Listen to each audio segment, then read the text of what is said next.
during World War II, Lysarts manufactured hundreds of thousands of Owen submachine guns for the Australian military.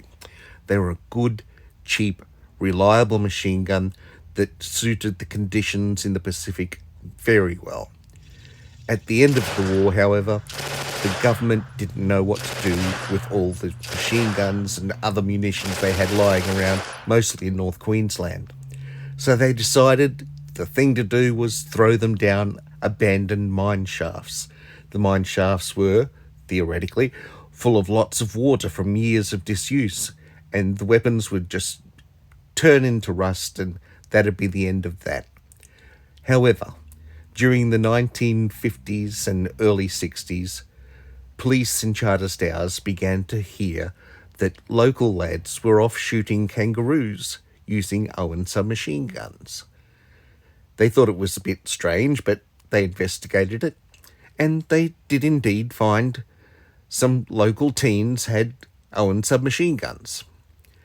They asked them where they'd got them. They'd said down in one of the mine shafts, and so they contacted the military and said, look, it's the police in Charters Towers. We've got Owen submachine guns that are available here for you if you want to come and pick them up. And they said, oh, no. There's nothing there. That'll be rust. The police persisted and said, come and get your machine guns. There's probably hundreds and thousands of them down these mines, and they're in good working order. So the military sent out someone, and he was supposed to just go there and pat them on the head and tell them they were crazy. But they took him out and they fired a few hundred rounds through the Owen submachine guns that they had.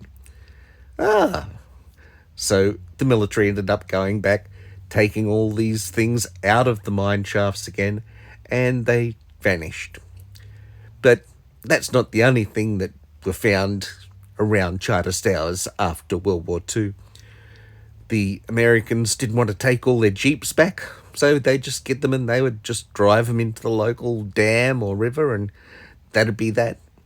The locals, though, they appreciated that the Yanks had left them some transportation, and they fished them out pretty quick, and there still are jeeps out there, possibly not the ones in these photos, but there are jeeps still out in Charters Towers that were fished out of these places and are still in use today.